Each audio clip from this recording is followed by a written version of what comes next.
Hello दोस्तों, मैं गौरव आपका इस चैनल पर स्वागत करता हूँ। तो जैसे कि पता है कि एनटीपीसी और ग्रुप डी के एग्ज़ाम पास आ गए हैं काफ़ी, और उनकी एडमिट कार्ड भी आ गए हैं शायद। तो हम वही देखेंगे कि किस तरीके से जो वो क्वेश्चन को अटेम्प्ट करने की स्ट्रेटजी है ना, तो वो किस तरीके से रहने वाली है। और मैंने एक हिंट दिया है प्रॉफिट एंड लॉस का, क्योंकि सबको टफ लगता है प्रॉफिट एंड लॉस। तो वही मैंने हिंट दे रहा हूँ कि किस तरीके से आप 4 ऑप्शन में से एक सही ऑप्शन कैसे चुन सकते हो। तो वही स्ट्रेटेजी मैं आपको बता रहा हूँ, ठीक है। तो किस तरीके से रखना है, क्योंकि क्वेश्चन लगभग सेम ही आते हैं। एसएससी का काफ़ी एक तरीके से ये मान के चलो कि हार्ड ही रहता है, ठीक है। हार्ड हार्ड का इन द सेंस ऑफ बढ़िया पेपर आता है एसएससी का एनटीपीसी और ग्रुप डी से। तो वही मैं एक एग्जांपल दे रहा हूँ कि एसएससी के कैसे अटेम्प्ट करते हैं, उसी हिसाब से आप एनटीपीसी और ग्रुप डी के अटेम्प्ट कर सकते हो। तो मैं स्टार्ट करता हूँ कि किस तरीके से अटेम्प्ट कर सकते हैं, ठीक है। मैं मान के चलता हूँ कि आपने बेसिक क्लियर कर रखा है और परसेंटेज वगैरह पढ़ रखा है, तो उस फिर किस तरीके से करते हैं वो मैं आपको बताऊँगा। अगर आपको परसेंटेज वगैरह पढ़ना हो या लॉस प्रॉफिट पढ़ना हो तो बता देना कमेंट में, मैं वीडियो बना दूँगा, ठीक है। तो किस तरीके से होगा अब ये देख लेते हैं हम। कह रहा है इफ़ द कॉस्ट प्राइस, यानी कि कॉस्ट प्राइस जितने का उसने ख़रीदा है वो 95% है बेचने वाले का, मतलब बेचा उसने। मान लो किसी चीज़ को बेचा है, उसका 95% उसका कॉस्ट प्राइस है, ठीक है। अब 95% कैसे निकालोगे आप? 95% किस चीज़ का निकालोगे? एक, हाँ, अगर 95% निकालना तो 100 का 95% निकालना आसान होगा, तो ऐसे हम मान लेते हैं 100, ठीक है। और कॉस्ट प्राइस अगर हम इसका 95% निकालेंगे तो कितना कॉस्ट प्राइस कितना आ जाएगा? 95 ही आ जाएगा, ठीक है। फ़ायदा कितने का हो रहा है? फ़ायदा दिख रहा है कि इतने का हमने बेचा, ये बेचा हुआ है, ये हमने ख़रीदा है। ख़रीदा हमने इतने का, बेच इतने का दिया, 5 का हमें फ़ायदा हो गया। कितने पे हुआ? 95 पे 5 का फ़ायदा हुआ। जितने पे ख़रीदते हैं वो फ़ायदा उसी पे देखा जाता है, ठीक है। जितने का हमने सामान ख़रीदा है ना, उतने उसी पे ही फ़ायदा देखा जाता है। तो फ़ायदा ये हो गया हमारा, और ये हमारा जितने का हम ख़रीद के लेके आए थे। दोनों काटते हैं, 1/19 हो गया।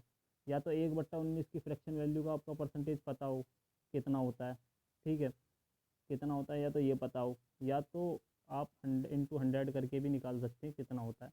अगर आप 19 से काटेंगे तो 5 बार में जाएगा, ठीक है। 5 बार में जाएगा, पॉइंट के बाद कुछ डिजिट बच जाएंगी, यानी कि अगर आप देखोगे 5 बार में काटोगे तो 5 बच जाएगा, ठीक है, जिसको हम रिमाइंडर कहेंगे। 5 बच जाएगा, पॉइंट लगा के, जीरो लगा के फिर उसको काटना पड़ेगा, फिर वो 2 से करीब जाएगा। तो हम ये देख लेंगे कि 5 से तो जा ही रहा है, और 5 के बाद, पॉइंट के बाद कुछ और डिजिट भी आएंगी, यानी कि 5% से ज़्यादा रहेगा। और एक ही ऑप्शन ऐसा है जिसमें 5% से ज़्यादा है, वो कौन सा है? ये रहा।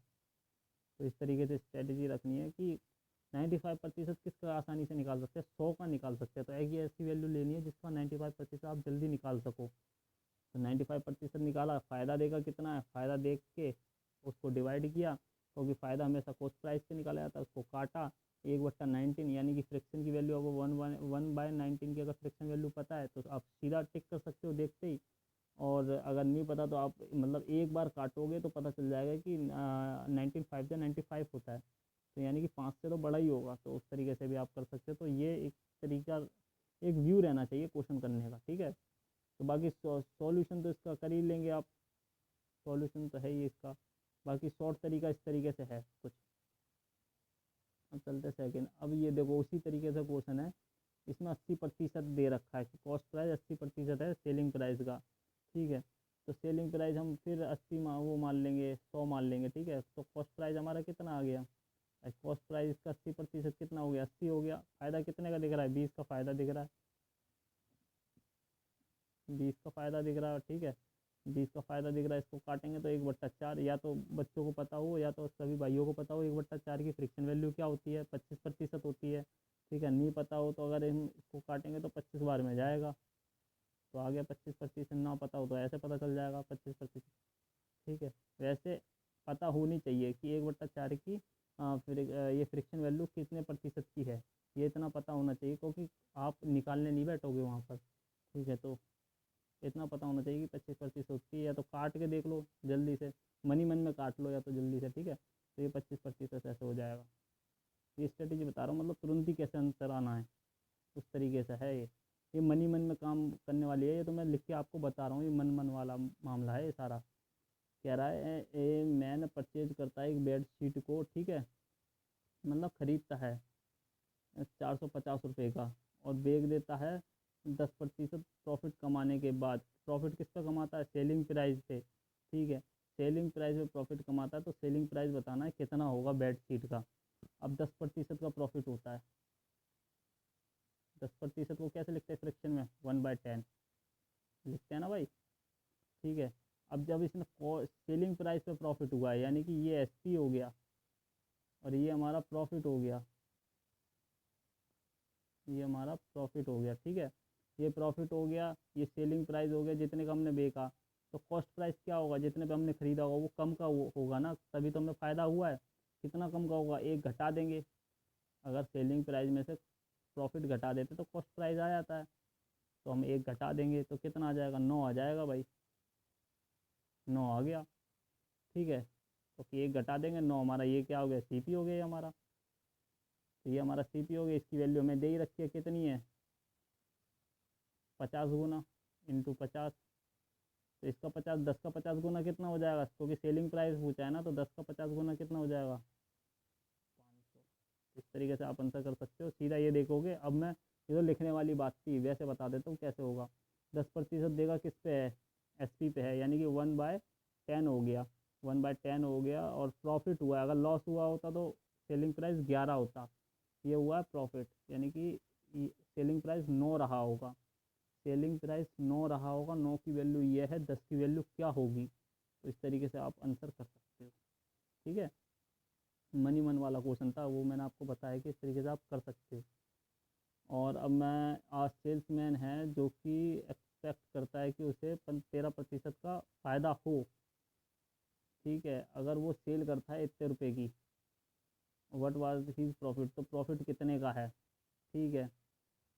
कीमत जो होती है वो अपने आप में 100% होती है, ठीक है। जो हम जितने का सामान खरीदने आए वो अपने आप में 100% है।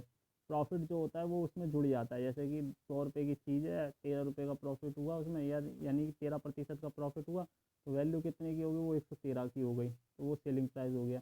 कह रहा है उसे गेन चाहिए, यानी कि प्रॉफिट चाहिए, यानी कि फ़ायदा चाहिए 13% का। 100% की तो वैल्यू अपने आप में ही होती है, ठीक है भाई। ये हमारा कॉस्ट है, कॉस्ट प्राइस, सेलिंग प्राइस मतलब कॉस्ट प्राइस अपने आप में ही होता है। 13% का प्रॉफिट चाहिए, यानी कि 113 की वैल्यू हमें कितनी दे रखी है? 113 की वैल्यू ये दे रखी है 791। अब यहाँ पर ज़ीरो ज़ीरो मत लिखने लग जाना, क्योंकि 000 ये आपका अंडरस्टूड ही है भाई, ये 0 0 ही रहेगा, इसका कुछ नहीं होना, ठीक है। अगर हम देखते हैं तो हमें ये इंटू 7 दिखना चाहिए, ठीक है, 7 गुना दिखना चाहिए, ये 7 दिखना चाहिए, 7 गुना। तो 100 का 7 गुना कितना हो गया? ये हो गया 700। कितना आ रहा है अगर घटाते हैं इसको? ये तो हमारा सीपी हो गया ना, कॉस्ट प्राइस। कॉस्ट प्राइस अपने आप में 100% होता है, ये हमारा प्रॉफिट हो गया। Selling price plus cost price plus profit कितना हो गया? 971 हो गया, ठीक है। अगर हम 700 में से 771 घटाते हैं तो कितना आता है? 51 आ जाएगा। ये 51 देखेंगे कहाँ पर है, 0 0 नहीं लेके चलेंगे, पहले बता रहा हूँ मैं, क्योंकि ये अंडरस्टूड है। अगर 0 0 लिखने लग गया ना तो भाई अभी पेपर आपके क्लियर होने में टाइम लगेगा काफ़ी। तो इस तरीके से करना है, ठीक है।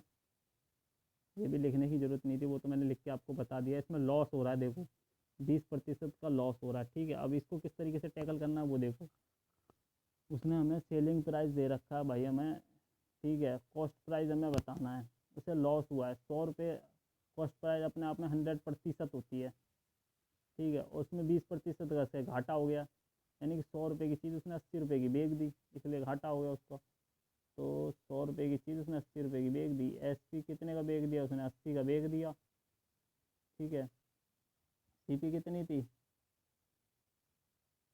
80 का बेच दिया, ठीक है। 100 रुपये की चीज़ रही होगी, 20% लॉस में बेच दिया ना 100% की, ठीक है। 80 की वैल्यू या तो ऐसे देख लो, 80 की वैल्यू 64, 8 मतलब इंटू 8 ज़ीरो, क्योंकि यहाँ पर 2 ज़ीरो है ना, 3 ज़ीरो है, ये 2 ज़ीरो अंडरस्टूड मान लो, इसको लेके चलो, ठीक है। काटेंगे तो 80 गुना हो गया, इसका 80 गुना करेंगे तो ये 80,000 आ जाएगा, ठीक है। 80 गुना करेंगे तो 80,000 आ जाएगा।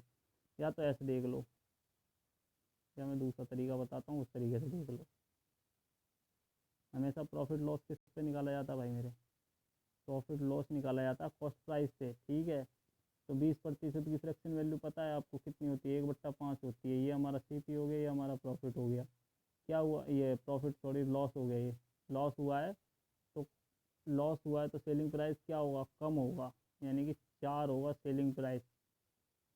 और ये हमारा तो कॉस्ट प्राइस है ही 5 की वैल्यू। एक सेकेंड, सेलिंग प्राइस की वैल्यू तो दे ही रखी है, ये 16 गुना, 16 गुना दे रखी है। ये हो जाएगा 16 गुना करेंगे तो 80 आ जाएगा ये। तो ये 0 0 अंडरस्टूड ही हैं, ये 80,000 आ गया आपका आंसर। ना समझ में आए तो पूछ लेना, दोबारा दोबारा बता दूंगा मैं, बढ़िया तरीके से है ये। कुछ करना ही नहीं इसमें, 1/5 है, घाटा हुआ है तो 5 सेलिंग प्राइस था, सेलिंग प्राइस से कमी का बेका होगा तभी घाटा हुआ है। 4 का बेका होगा, 4 की वैल्यू में दे रखी है 64,000, ठीक है। 5 की वैल्यू निकाल लेंगे, 80,000 आ गया, ठीक है। इस तरीके से आसानी से हो जाएगा ये लास्ट क्वेश्चन है, ठीक है, आज का। तो मैं अटैम्प्ट बता दिया, प्रॉफिट लॉस सबको वो थोड़ा टफ लगता है तो वो बता दिया किस तरीके से टैकल करना। आसान तरीका है भाई, इतना वो है तो वो नहीं बचा नहीं इस क्वेश्चनों में, ठीक है। अब कह रहा है कि लिस्ट कर देता है 150 रुपये का, ठीक है। लिस्ट करने का मतलब है कोई मतलब टैग लगा देना इतने रुपए की चीज़ है, ठीक है। फिर उस पर डिस्काउंट दे के फिर उसे बेचना, यानी कि मार्क्ड प्राइस होती है। मार्क्ड प्राइस में से आप अगर डिस्काउंट घटा दोगे तो वो हमारा SP हो जाता है, ठीक है, ये हो जाता है, ठीक है। और डिस्काउंट हमेशा किस पे निकाला जाता है, डिस्काउंट हमेशा निकाला जाता है मार्क्ड प्राइस पे, जो हम जिसमें हमने मार्क्ड किया। अब क्या कह रहा है, 20% का डिस्काउंट दे रहा है ये। तो SP पूछा है कितने का हो, 20% अभी बताया था मैंने कितना होता है, 1/5 फ्रिक्शन वैल्यू ये हो गई, ठीक है। तो सेलिंग प्राइस क्या रहा होगा, 20% कम करके देता है, 20% कम करके, यानी कि ये कम करेगा एक को, ये है डिस्काउंट और ये है MP। इसको इसमें से कम करेगा तभी तो SP आएगा। तो SP कितना आ जाएगा भाई, 4 आ जाएगा, 4 आ जाएगा SP। 5 की वैल्यू कितनी, मार्केट प्राइस कितने का कर रखा है, 150 रुपये का, कितना गुना, 30 गुना। इसका 30 गुना कितना हो जाएगा, इंटू 30 गुना 120। तो आंसर क्या आएगा, 120। ये बस लिख रहा हूँ मैं आपके लिए, वैसे लिखने की ज़रूरत नहीं है सबको, ठीक है। तो इस तरीके से हो जाएगा सारा। वीडियो समझ में ना आए तो दोबारा देख लेना, और फिर भी समझ में ना आए तो कमेंट कर देना। जो कमेंट मतलब कमेंट कर दोगे, जो समझ में ना आएगा वो मैं दोबारा बना दूंगा। बाकी चलो भाइयों, बाय बाय। और कोई टॉपिक रह रहा हो ना तो बता देना, वो मैं बता दूंगा आपको बढ़िया से, ताकि सारा समझ में आया ढंग से, ठीक है।